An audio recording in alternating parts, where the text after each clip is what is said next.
Bismillahirrahmanirrahim. Assalamualaikum warahmatullahi wabarakatuh. Alhamdulillahirabbil alamin wassalatu wassalamu ala asyrafil anbiya'i wal mursalin wa ala alihi wa sahbihi ajma'in. Asyhadu an la ilaha illallah wahdahu la syarikalah wa asyhadu anna Muhammadan abduhu wa rasuluh. Allahumma salli ala Sayyidina Muhammad wa ala alihi wa sahbihi ajma'in. Rabbi shrah li sadri wa yassir li amri wahlul 'uqdatam min lisani yafqahu qawli amma ba'du. Qala Allah Ta'ala fil Qur'anil Karim, a'udzu billahi minasyaitonir rajim. Wa in ta'azzana rabbukum la in syakartum la azidannakum wa la in kafartum inna azabi lasyadid. Al-ayah. Puji dan syukur kita panjatkan kehadirat ilahi Rabbi Allah Subhanahu wa taala.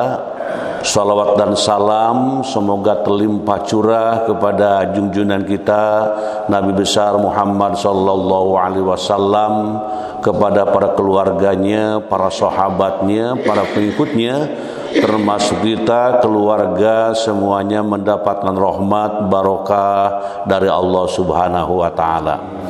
Hadirin kaum muslimin wal muslimat rahimakumullah, kita bersyukur kepada Allah di hari Ahad menjelang Ramadan kita masih bisa bersua, bersilaturahim, bermuwajahah melalui Zoom ini. Mudah-mudahan aktivitas hari ini, ibadah hari ini lebih bagus, lebih baik dari sebelumnya. Dan mudah-mudahan apa yang kita amalkan, apa yang kita tunaikan, apa yang kita laksanakan semata-mata ibadah kepada Allah untuk meraih ridhonya dan juga rahmat serta berkahnya. Hadirin wal hadirat rahimakumullah, sebelum kita melaksanakan kajian ayat, yang pertama kita berdoa dahulu kepada Allah Subhanahu wa taala. Ada beberapa orang, beberapa jamaah, beberapa kawan kita, sahabat kita yang pada kesempatan ini masih sedang isoman, masih sedang berada di dalam ujian ataupun juga sedang diberi cobaan berupa penyakit, sedang sakit. Mungkin sahabat kita ataupun orang tua kita ataupun kolega kita, kawan kita, atau kita sendiri mungkin. Nah, mudah-mudahan dengan doa kita dapat melahirkan kesembuhan, dapat mendatangkan kesembuhan bagi hamba-hamba Allah yang sedang diberi penyakit, apapun bentuk penyakitnya oleh Allah Subhanahu wa taala.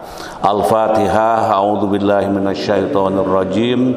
Bismillahirrahmanirrahim. Alhamdulillahirabbil alamin. Arrahmanirrahim. Maliki yaumiddin. Iyyaka na'budu wa iyyaka nasta'in. Ihdinas siratal mustaqim. Siratal ladzina an'amta 'alaihim ghairil maghdubi 'alaihim waladdallin. Rabbighfirli amin. Allahumma rabban nasi mudhibal ba'si isfi anta syafi la syafi'a illa anta syifaan la yughadiru saqama. Allahumma afini fi badani, Allahumma afini fi sam'i, Allahumma afini fi basari, la ilaha illa anta.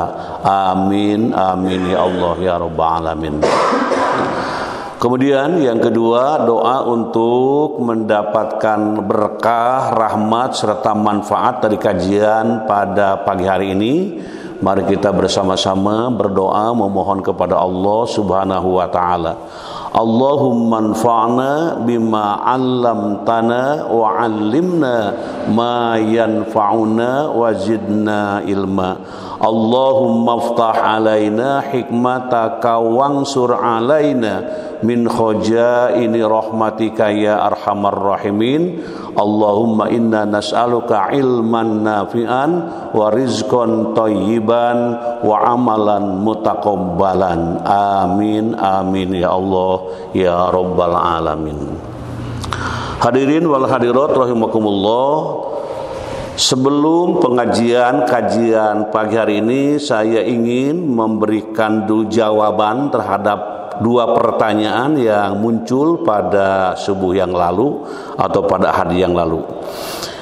Izin bertanya, bagaimana cara mengendalikan nafsu? Nah, pertanyaannya, karena pada subuh yang lalu, minggu yang lalu membahas tentang mengelola akal dan nafsu. Izin bertanya, bagaimana cara mengendalikan nafsu yang sangat membawa ataupun yang sangat membahayakan, mungkin itu ya, agar terhubung, tidak merusak dan membinasakan diri. Nah ini. Dan bagaimana cara kita bisa menyeimbangkan antara akal dan nafsu kita? Itu pertanyaannya. Pertanyaan ini datangnya dari kawan kita, sahabat kita, adalah Bapak Fuad Al-Jihad namanya. Terima kasih Pak Fuad Al-Jihad, mudah-mudahan sudah hadir di dalam kajian pagi hari ini. Nafsu memang harus dikendalikan. Nah ini, di kita sudah diberi nafsu. Untuk apa? Untuk dikendalikan. Jangan sampai kita yang dikendalikan oleh nafsu. Nah ini, di nafsu yang harus kita urus. Jangan kita diurus sama nafsu. Nah gitu ya. Hidup diurus sama nafsu, ya kita akan menjadi budak nafsu gitu. Makanya di sini nafsu harus kita kendalikan, harus kita kelola, harus kita hadapi dengan penuh kesungguhan gitu ya. Sebagaimana Allah Subhanahu wa taala berfirman, A'udzubillahi minasyaitonirrajim, afara'aita man ittakhadha ilahahu hawahu wa adallahu Allahu ala ilmin wa khatama ala sam'ihi wa qalbihi wa ja'ala ala basarihi ghishawah paman yahdihi min ba'dillah afala tadhakkarun. Nah ini.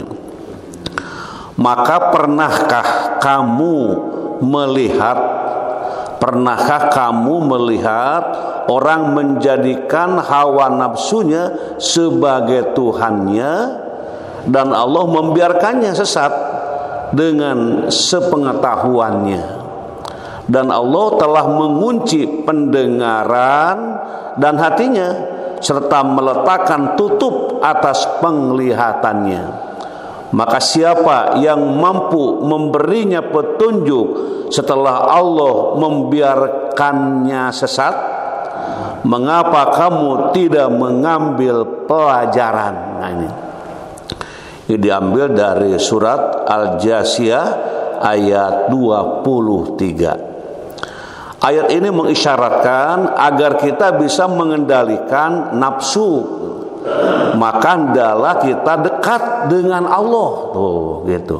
Kalau ingin mengendalikan nafsu, dekat dengan Allah, bukan menjauhi Allah, bukan jauh dari Allah, bahkan bertemu dengan orang-orang yang sama-sama melakukan nafsu sebagai kehidupan dan kendaraannya. Harusnya dekat dengan Allah gitu ya. Semakin kita dekat pada Allah dengan senantiasa mengingatnya baik dalam hati, lisan dan perbuatan. Di mengingat Allah dengan hati, dengan lisan dan dengan perbuatan, memperbanyak ibadah dan menjauhi murka Allah, maka akan semakin bisa mengendalikan hawa nafsu dan tidak dikendalikan oleh nafsu. Nah ini jawaban yang disampaikan terutama kepada yang bertanya dan juga kepada semua yang hadir, yang sama-sama diberi hidayah taufik oleh Allah Subhanahu wa taala untuk mengendalikan hawa nafsu. Terima kasih. Kemudian pertanyaan yang kedua, Assalamualaikum. Izin bertanya, ini dari Ibu Lia. Ibu Lia di sini TK Muhaimah KBB, ini Bandung Barat.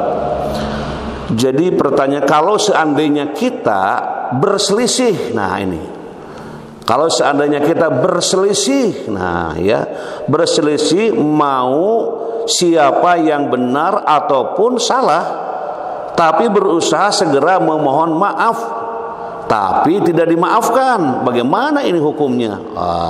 Tidak orang yang bertengkar mungkin itu ya, setelah bertengkarnya runcing, mendalam dan mengkhawatirkan, sehingga yang seorang ini sadar, aduh saya salah ini.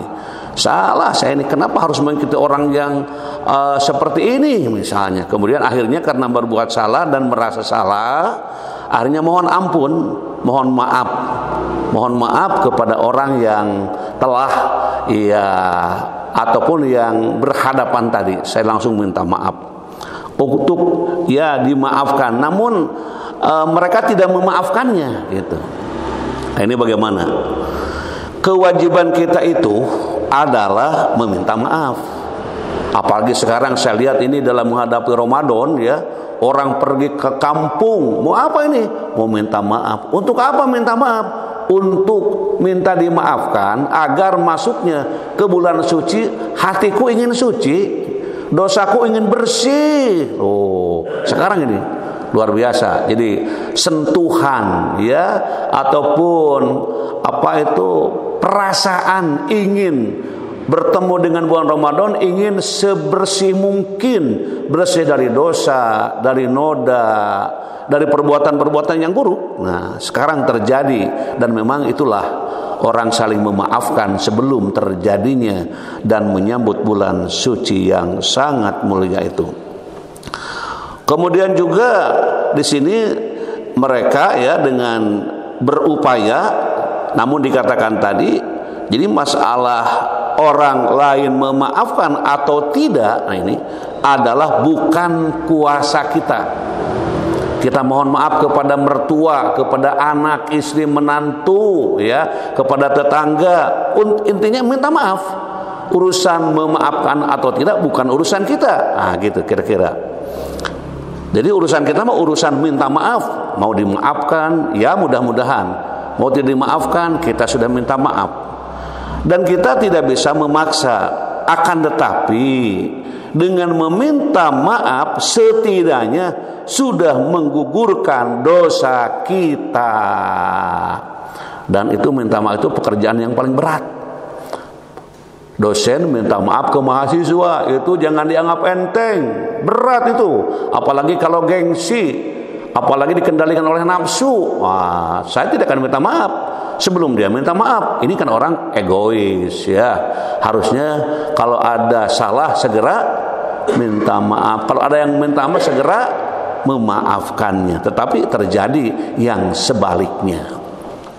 Apalagi ya yang kita bersalah kepada anak kecil, minta maaf kepada kecil lebih repot lagi. Minta maaf kepada yang menjadi asisten rumah tangga lebih repot lagi. Kalau nafsu yang dikedepankan. Tapi kalau ketenangan, keimanan kepada siapapun, selalu memohon ampun, memohon maaf atas silap dan salah. Dan bila tidak memaafkan, maka sudah menggugurkan dosa kita. Menghadapi orang seperti ini harus bersabar. Nah, ini bersabar dengan sabar dan tetap berperilaku baik. Sabar tapi manyun, nggak bisa itu. Saya mohon maaf Pak, sabar saya minta maaf, tapi wajahnya wajah mau perang gitu. Ini gimana sabarnya? Di mana sabarnya? Nah, kalau minta maaf, yang minta maaf itu wajahnya ceria, bahasanya yang santun. Ternyata dijawab dengan wajah yang sangat keji begitu, tetap senyum. Terima kasih atas penerimaannya. Walaupun tidak diterima sama mereka, tapi kita tetap dengan positif thinkingnya di dalam mengungkapkan itu. Sabar. Dengan sabar dan tetap berperilaku baik, insya Allah suatu ketika akan dibukakan pintu hatinya untuk memaafkan. Allah berfirman, "Faman 'afa wa aslafa fa ajruhu 'ala Allah." Faman 'afa wa aslaha fa ajruhu 'ala Allah. Maka barang siapa memaafkan dan berbuat baik, maka pahalanya atas tanggungan Allah.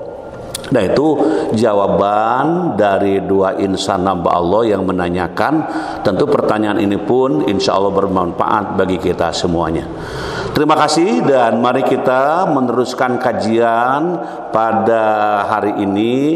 Insya Allah judul dan juga temanya sudah sampai pada kita, dan kita memohon kepada Allah agar dalam kajian ini mendapatkan berkah dan rahmatnya. Amin. Mari kita berniat untuk meraih mendapatkan ridho Allah Subhanahu wa taala melalui kajian ini. Kajian surah At-Taubah ayat 128 menyelami makna kasih sayang Nabi Muhammad sallallahu alaihi wasallam terhadap umatnya. Nah, ini jadi menyelami, memahami, mendalami, ingin mengetahui secara mendalam tentang kasih sayang Nabi Muhammad SAW terhadap umatnya. Dan ayat yang kita baca, mari kita untuk membacanya dengan penuh harap kepada Allah. A'udzu billahi minasy syaithanir rajim.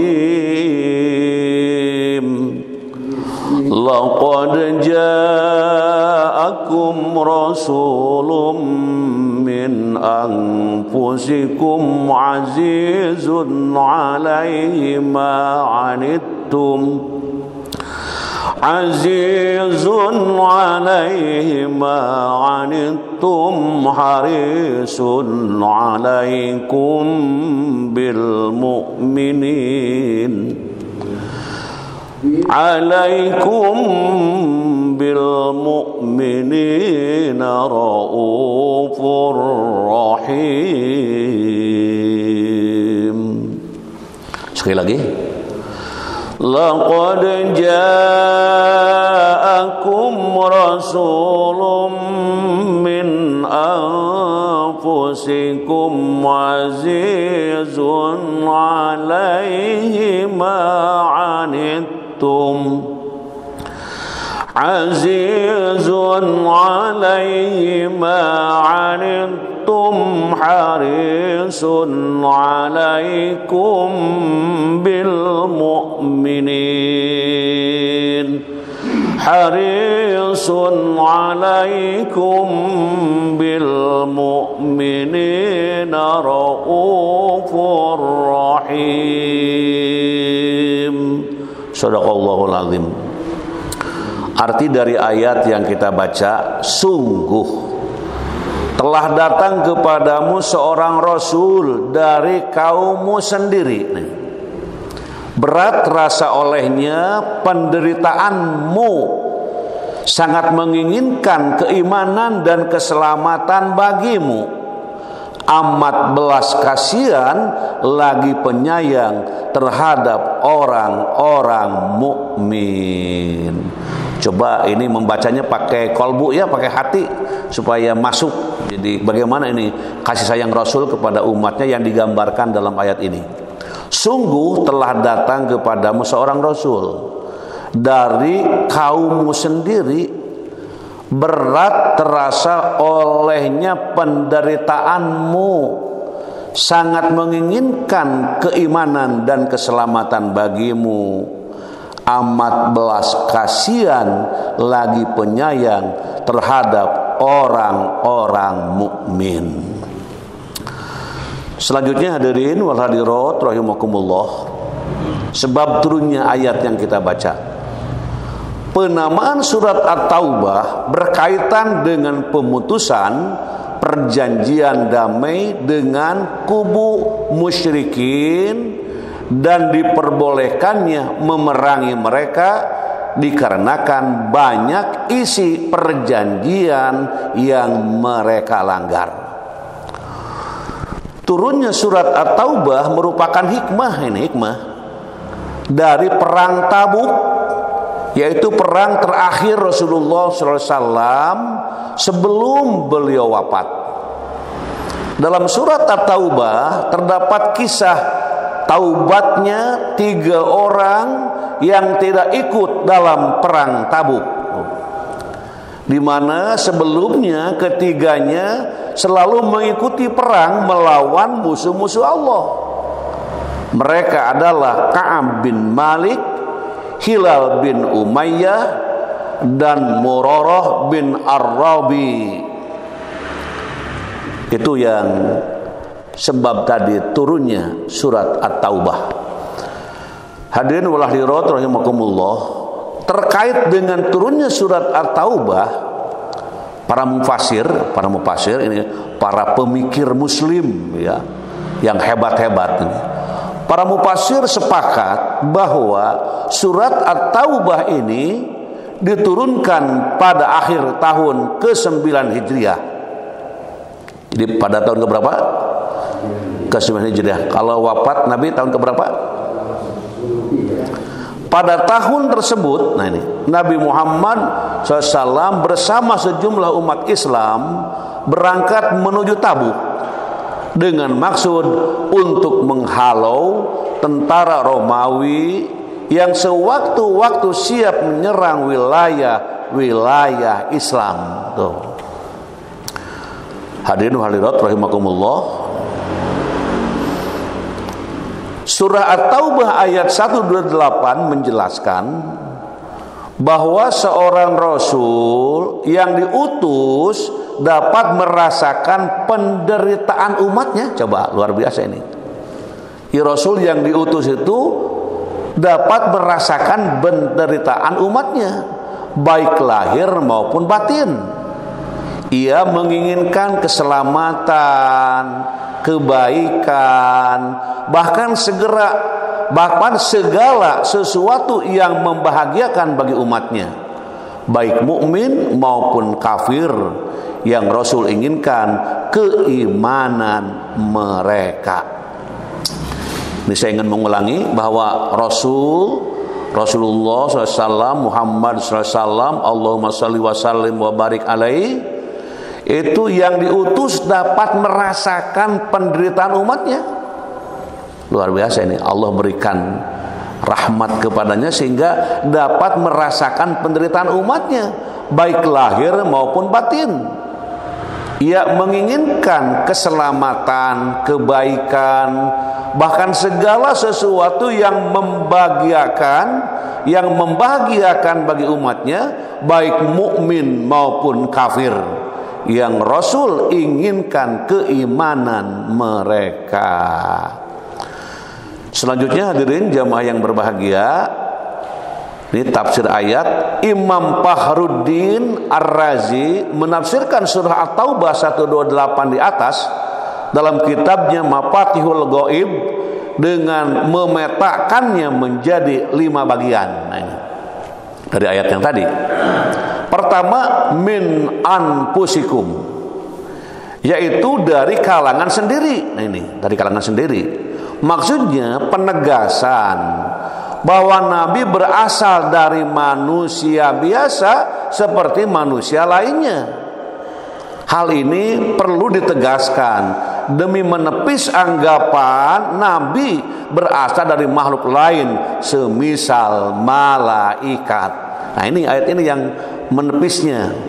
Karena mungkin hebatnya seorang Nabi Muhammad SAW itu sehingga orang jadi menghayal di situ. Saking hebat-hebatnya.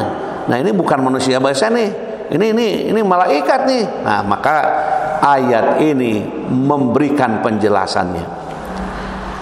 Jadi min anfusikum, dari kalangan sendiri, maksudnya penegasan bahwa Nabi berasal dari manusia biasa seperti manusia lainnya.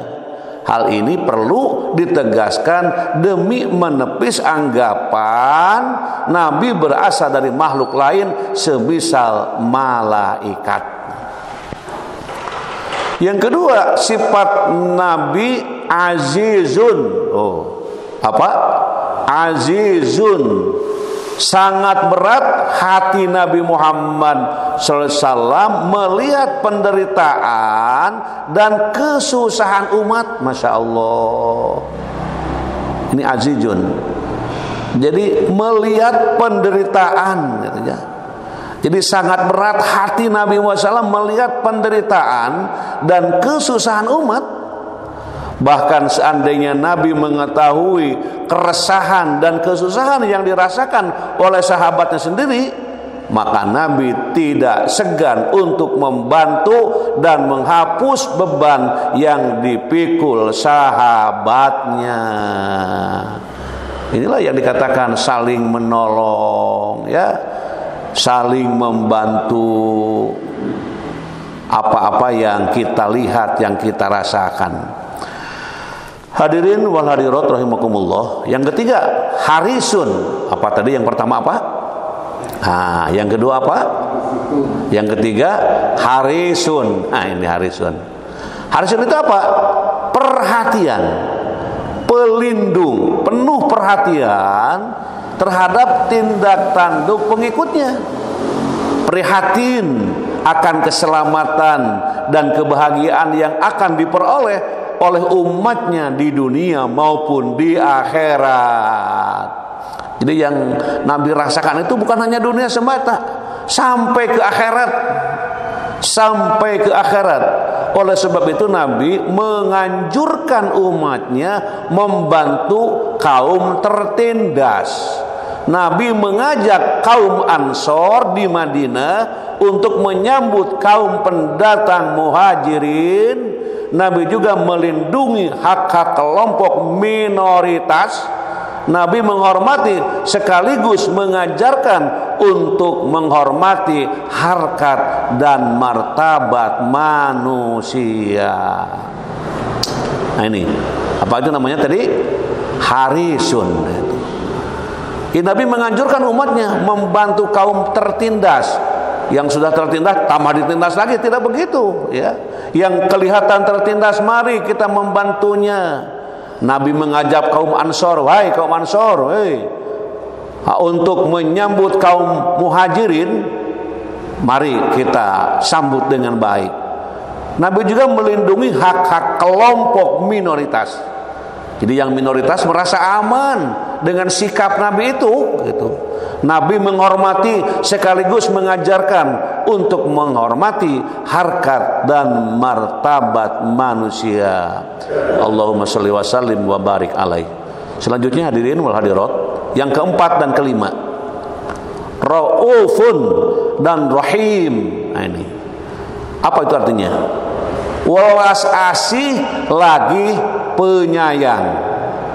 Sebab hanya welas asih lagi penyayanglah merupakan pengejawantahan paling tepat bagi semua nabi sebagai sosok penebar kedamaian.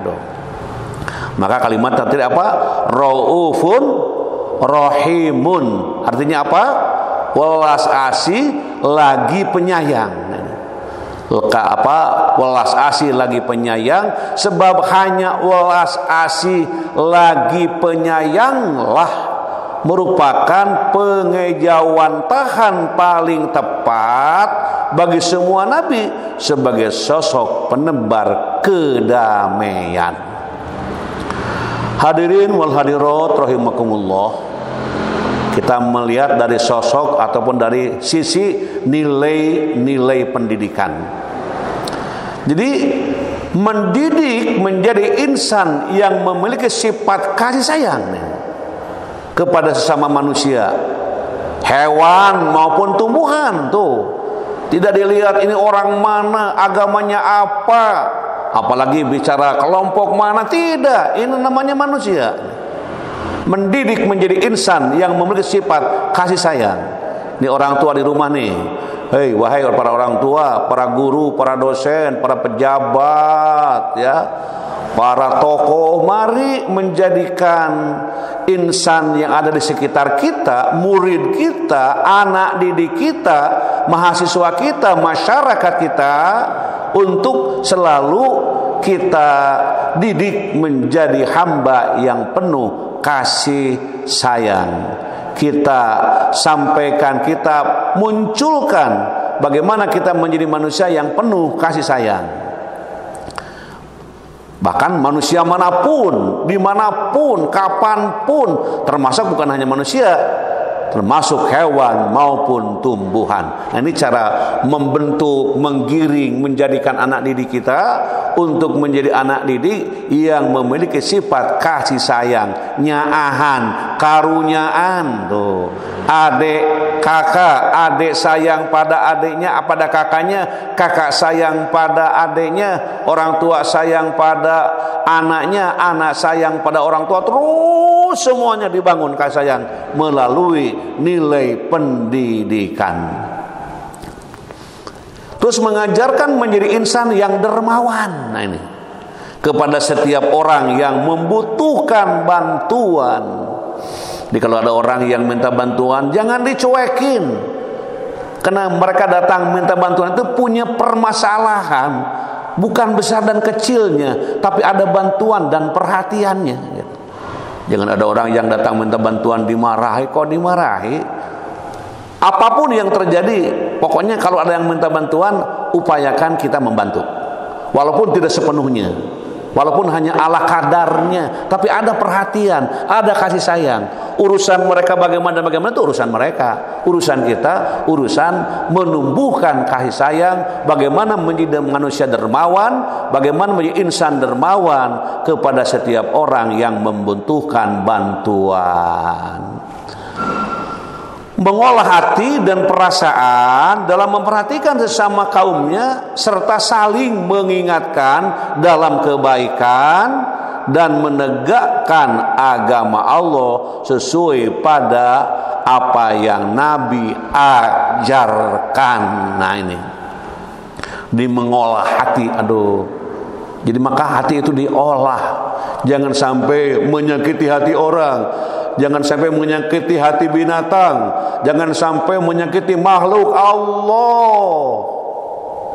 Kalau tersakiti manusia sampai kapanpun akan merasa dan akan tidak lupa ketemu dimanapun. Nah, ini orang yang menyakiti saya ini anaknya nih, nah ini ibunya nih. Oh, jadi begitu, jadi melebar.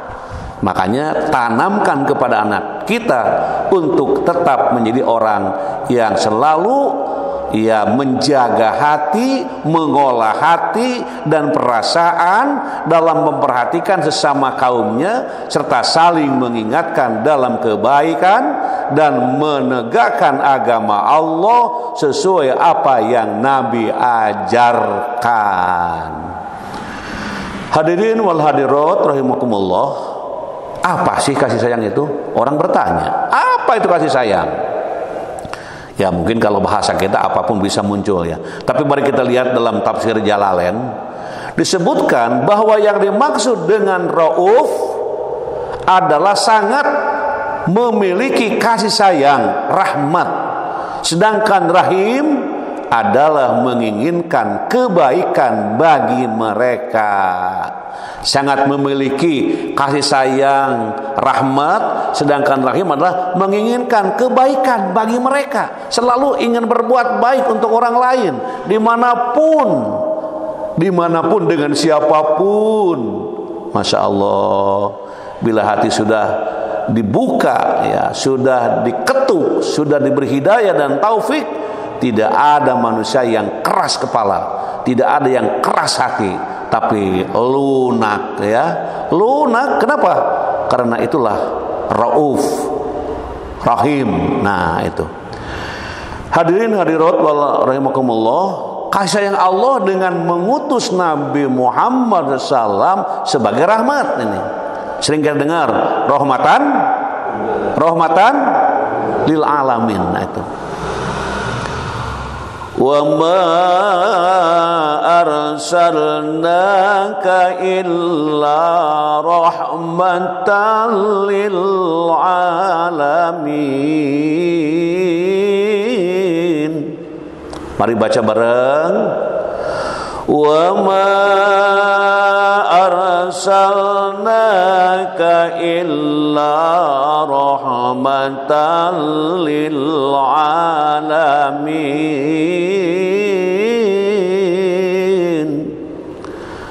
Dan tiadalah kami mengutus kamu, nah ini, Dan tiadalah kami mengutus kamu melainkan untuk menjadi rahmat bagi semesta alam. Nabi diutus itu bukan main-main, bukan main-main, melainkan untuk menjadi rahmat, untuk menjadi kebaikan bagi semesta alam. Bicara semesta alam bukan hanya manusia saja, makhluk apapun di semesta alam ini adalah merupakan bagian yang dibahas dalam ayat ini. Hadirin wal hadirat rahimakumullah, kasih sayang Nabi, kasih sayang Rasul dapat dilihat dari sifat-sifatnya yang sangat mulia. Sebagaimana disebutkan dalam Al-Quran, beliau memiliki sifat lemah lembut kepada para sahabatnya, memaafkan mereka, bahkan memohonkan ampun kepada Allah atas dosa-dosa dan kesalahan mereka. Ingat, Nabi itu orang yang paling mulia. Melihat ke anak buahnya, bukan anak buah, ke sahabatnya, Masya Allah. Kalau diposisikan Nabi itu sebagai orang yang dihormati, disayangi, namun beliau punya sifat yang lain, sifat yang sangat mulia. Kasih sayang Rasul dapat dilihat dari sifat-sifatnya yang sangat mulia ini. Sebagaimana disebutkan dalam Al-Quran, beliau memiliki sifat lemah lembut kepada para sahabatnya. Sahabat itu ya kolega, ya orang yang kita kenal, orang yang kita bimbing, kita arahkan. Mungkin kalau dibandingkan guru kepada murid, gitu ya. Orang tua pada anak, gitu. Atasan pada bawahan, gitu ya. Beliau memiliki sifat lemah lembut kepada para sahabatnya, memaafkan mereka, bahkan memohon ampun kepada Allah atas dosa-dosa dan kesalahan mereka. Mari kita baca dengan penuh ketulusan. Fabima rahmatin minallahi linta lahum walau kunta faddan ghalidhal qalbi lan faddu min hawlik fa'fu anhum wastaghfir lahum wa syawirhum fil amr fa idza azamta fatawakkal 'ala Allah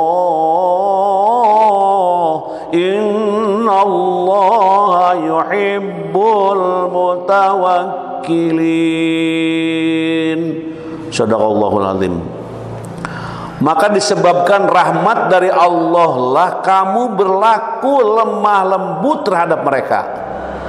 Sekiranya kamu bersikap keras lagi berhati kasar, tentulah mereka menjauhkan diri dari sekelilingmu.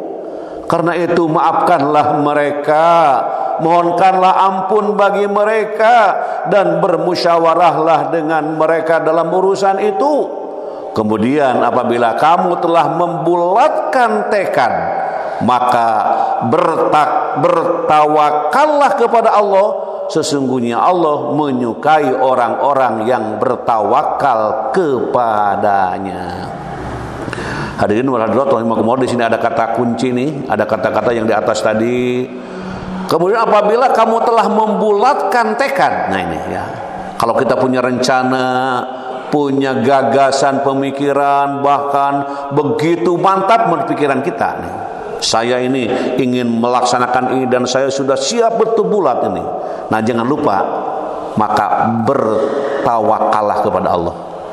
Kalau kita ingin ke kampung halaman dengan bulat, bensin sudah penuh, mobil sudah ready, sudah segala macam siap, jangan lupa tawakal kepada Allah. Baca doa sebelum berangkat.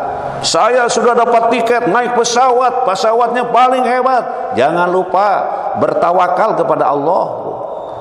Kunci, harapkan, perkuat, dan semua tinggal menunggu restu Allah. Ingin mengawinkan anak misalnya, sudah ready segala macamnya, gedungnya, wudongon, segala macamnya. Jangan lupa tawakal kepada Allah. Karena ketawakalan itulah yang menjadi penguat ya untuk datangnya pertolongan Allah gitu. Hadirin wal hadirat rahimakumullah, ayat tersebut mengandung 3 cara Rasulullah dalam berdakwah yang berisi pesan moral bagi kita semuanya. Ini. Yang pertama, Rasulullah senantiasa bersikap lemah lembut. Wahai para orang tua, ya, bersikap lemah lembut. Rasulullah senantiasa bersikap lemah lembut baik terhadap kawan maupun lawan. Masya Allah. Kalau kebanyakan orang kan lemah lembut kepada kawan, kalau kepada lawan, di mana lemah lembutnya? Rasulullah lemah lembut kepada kawan dan kepada lawan. Masya Allah. Kalau lawan kemudian bersikap lemah lembut, mungkin dia akan kasar menjadi mikir gitu. Ini lawan saya nih, tapi saya santun, saya hormat, saya senyum. Mungkin yang asalnya agak sedikit punya pikiran agak kurang bagus gitu, karena punya sikap yang lemah lembut, mungkin menjadi lain. Menghormat, mungkin bicara merasa tersumbangi, merasa terbukanya ketenangan mungkin. Kan manusia biasa, ada lawan ada kawan, ya. Kalau ke kawanmu mau apa deh? Kawan. Kalau ke lawan datang juga nggak pernah disahutnya gitu. Bahkan disuruh jauh. Nabi tidak begitu. Rasul senantiasa bersikap lemah lembut baik terhadap kawan maupun lawan. Kedua, Rasulullah SAW senantiasa bersikap lapang dada, mudah memaafkan dan memohonkan ampunan bagi setiap kesalahan siapapun. Jadi kalau ada orang berbuat salah pada kita, udah maafkan saja. Jangan dicatat, si ini berbuat salah tanggal sekian, gue belum memaafkannya. Sebelum dia datang, ya dengan rombongan yang segini minta maaf. Ini manusia apa ya kayak begini? Manusia yang umat Rasulullah mengikuti Rasulullah. Ya, Rasulullah senantiasa bersikap lapang dada, hampuraan bahasa nama gitulah, mudah memaafkan dan memohonkan ampunan bagi setiap kesalahan siapapun. Tuh. Yang ketiga, Rasulullah SAW senantiasa mentradisikan hidup bermusyawarah dalam setiap mengambil keputusan. Ingat, kalau bermusyawarah itu dasarnya keimanan.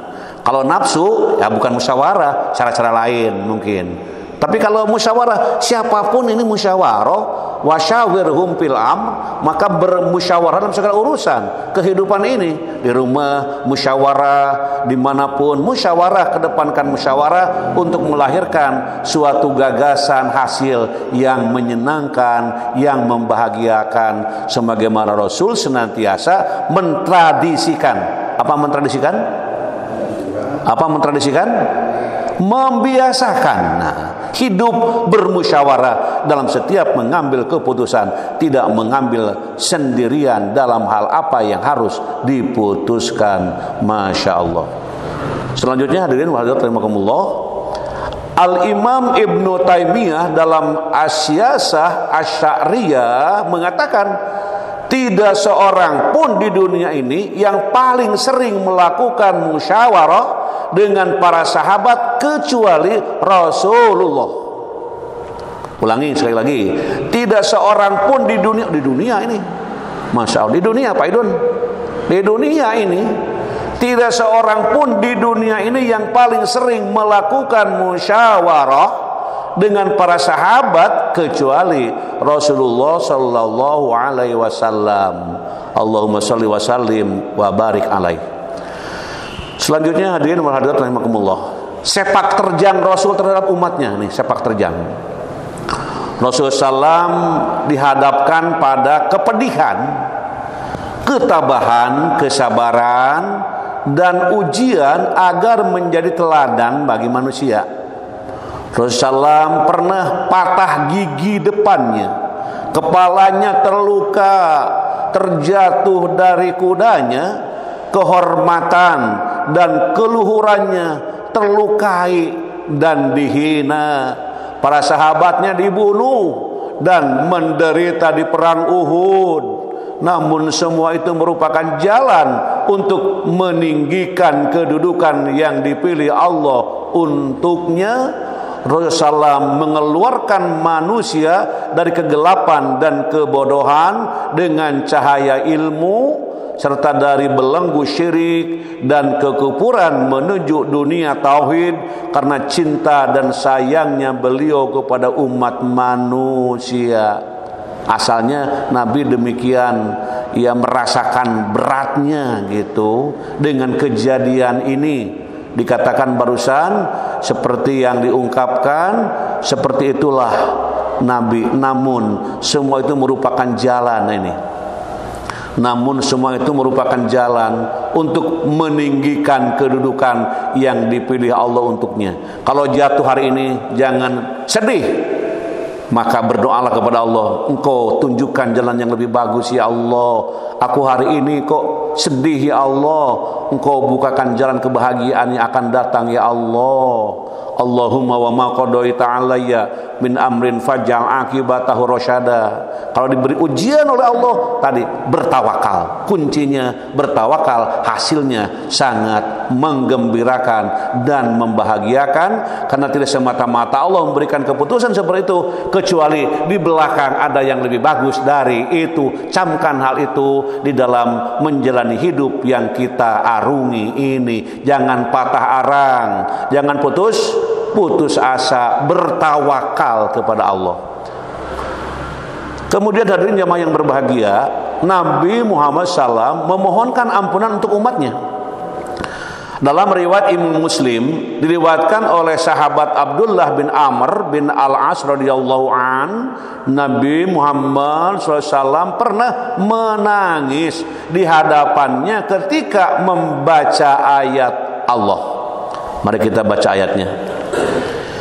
In tu'adzibhum fa innahum ibaduk wa in taghfir lahum fa innaka antal azizul hakim.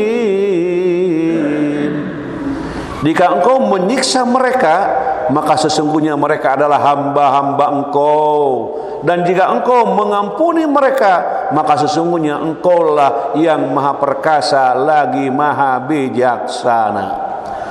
Hadirin wa hadirat rahimakumullah. Hikmah riwayat di atas, saking sayangnya beliau tidak pernah ridho umatnya mendapatkan azab. Maka dalam setiap kesempatan berdoa, Nabi Muhammad SAW selalu memohon kepada Allah Subhanahu wa Ta'ala supaya umatnya dijauhkan dari azab. Luar biasa. Selanjutnya hadirin walirat, yang kedua merasakan penderitaan umat ini. Al-Marughi dalam tafsirnya menyebutkan bahwa penderitaan yang dimaksud adalah bertemu dengan hal-hal yang dibenci atau makruh baik di dunia, kesengsaraan oleh para musuh lewat kekuasaan, atau di akhirat menjadi penghuni neraka. Nabi merasakan demikian karena ia adalah juga bagian dari masyarakatnya. Terlihat bagaimana sulitnya perjuangan dakwah yang dialami oleh Nabi Muhammad SAW dalam melindungi umatnya dari kekerasan kaum kafir, sehingga Rasulullah SAW berhijrah ke Madinah. Namun sebelumnya Rasulullah SAW mencoba ke Taif, namun Rasulullah ditolak dan dilempari batu agar pergi dari Taif. Selanjutnya hadirin walirat, sebagaimana diceritakan dalam buku kisah inspiratif Teladan Rasul karya Miftahul Asror Malik, yang menceritakan ketika ataupun menceritakan detik-detik terakhir Rasulullah SAW dalam hidupnya saat malaikat maut hendak mencabut nyawanya. Di situ pula ia teringat akan umatnya. Rasulullah SAW sangat mencintai umatnya. Bahkan di saat-saat akhir hayatnya ia masih sempat mengucapkan ummati, ummati, umatku, umatku. Sesaat sebelumnya beliau juga sempat berucap cakap dengan malaikat Jibril yang hendak mencabut nyawanya. Jibril, jelaskan apa hakku nanti di hadapan Allah? Tanya Rasulullah dengan suara yang sangat lemah. Jibril pun menjawab, pintu-pintu langit telah terbuka, para malaikat telah menanti ruhmu, semua surga terbuka lebar menanti kedatanganmu. Selanjutnya hadirin wal hadirat rahimakumullah, namun hal itu ternyata tidak membuat Rasulullah SAW lega. Sorot matanya masih penuh kecemasan. Engkau tidak senang mendengar kabar ini? Tanya Jibril lagi. Kabarkan kepadaku, bagaimana nasib umatku kelak? Tanya Rasul. Jangan khawatir wahai Rasulullah, aku pernah mendengar Allah berfirman kepadaku, kuharamkan surga bagi siapa saja kecuali umat Muhammad telah berada di dalamnya. Jawab malaikat Jibril. Tibalah Rasulullah SAW di detik-detik terakhirnya saat malaikat maut hendak mencabut ruhnya yang suci. Malaikat Jibril yang saat itu mendampingi memalingkan mukanya. Wahai Rasulullah, sesungguhnya aku tidak sampai hati melihat engkau berhadapan dengan ajal seperti ini, ujar malaikat Jibril ditetega melihat proses itu. Dengan menahan rasa sakit yang sangat berat saat sakaratul maut, Rasulullah SAW teringat dengan umatnya yang nanti juga akan merasakan sakit ini. Kemudian ia berdoa, ya Allah, betapa sakitnya maut yang sudah dekat ini. Jika demikian rasa sakitnya, maka biarlah siksa maut ini ditimpakan kepadaku saja, jangan kepada umatku. Tak lama tubuh Rasulullah SAW perlahan menjadi dingin, dan Sayyidina Abi Thalib segera mendekati telinga Rasulullah SAW dan membisikkan sesuatu. Setelah itu para sahabat berdatangan menunggu di luar, berpelukan dan sedih akan kepergian Rasulullah SAW rahmatan lil alamin. Betapa besarnya kasih sayang Rasulullah SAW pada umatnya, bahkan di akhir hayatnya ia masih mengkhawatirkan umatnya setelah ketiadaannya nanti. Hadirin wal hadirat rahimakumullah, Nabi SAW menjadi saksi atas umatnya. Mari kita baca pelan-pelan. فَكَيْفَ إِذَا جِئْنَا مِنْ كُلِّ أُمَّةٍ بِشَهِيدٍ وَجِئْنَا بِكَ عَلَى هَؤُلَاءِ شَهِيدًا. Ulangi. فَكَيْفَ إِذَا جِئْنَا مِنْ كُلِّ أُمَّةٍ بِشَهِيدٍ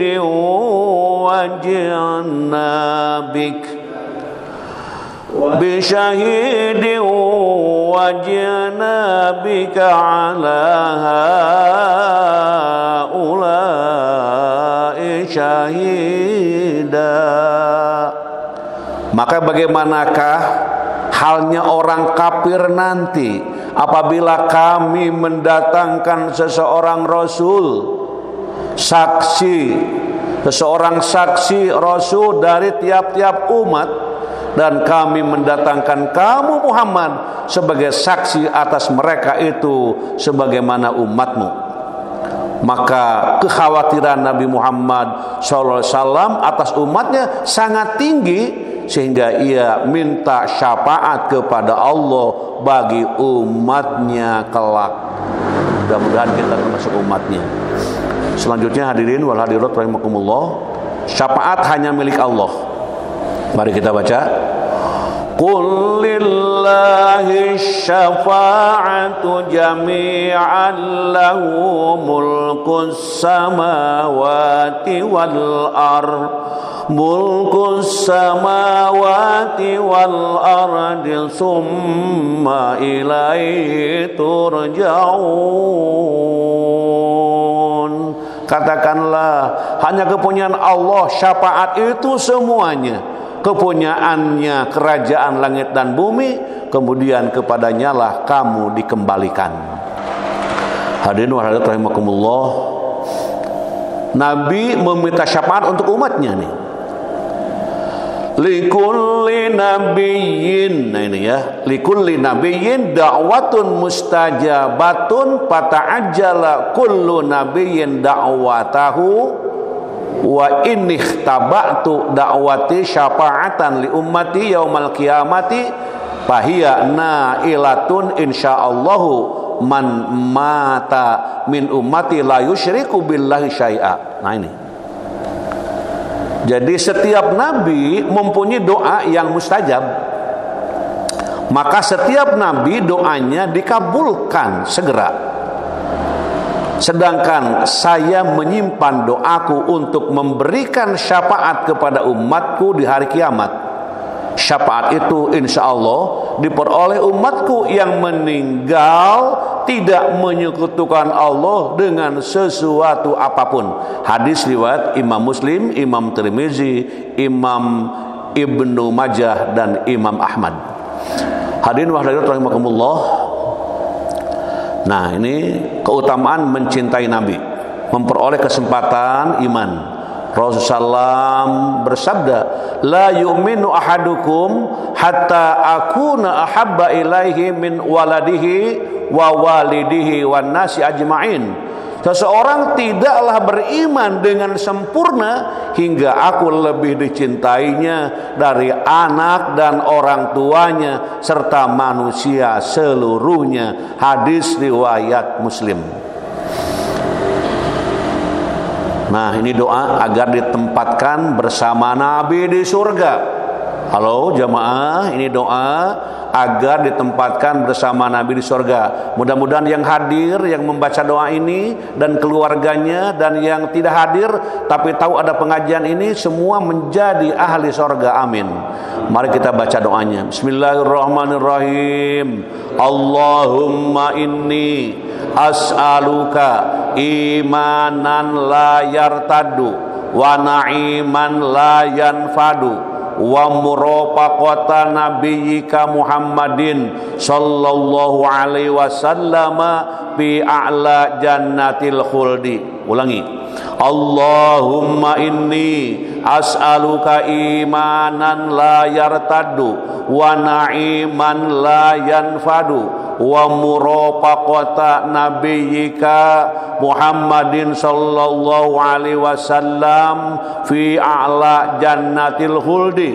Terakhir, Allahumma inni as'aluka imanan la yartaddu wa na'iman la yanfadu wa murafaqata nabiyyika Muhammadin sallallahu alaihi wasallam fi a'la jannatil khuldi. Amin. Ya Allah, sesungguhnya aku meminta kepadamu iman yang tidak pernah berbalik menjadi kufur, kenikmatan yang tidak sirna, dan agar menyertai Muhammad sallallahu alaihi wasallam di surga abadi yang paling tinggi. Amin, amin. Ya Allah, ya Rabbal alamin. Itulah hadirin jamaah yang berbahagia, pengajian kita, kajian kita pada pagi hari ini. Mudah-mudahan apa yang telah kita kerjakan, kaji bersama-sama, kita akan selalu mendapatkan berkah, rahmat dari Allah Subhanahu wa taala, termasuk ampunannya. Saya mengucapkan terima kasih ini kepada semua hadirin wal hadirat yang telah menyempatkan diri untuk hadir dan mudah-mudahan kehadiran kita menjadi salah satu amal soleh kita kepada Allah Subhanahu wa taala.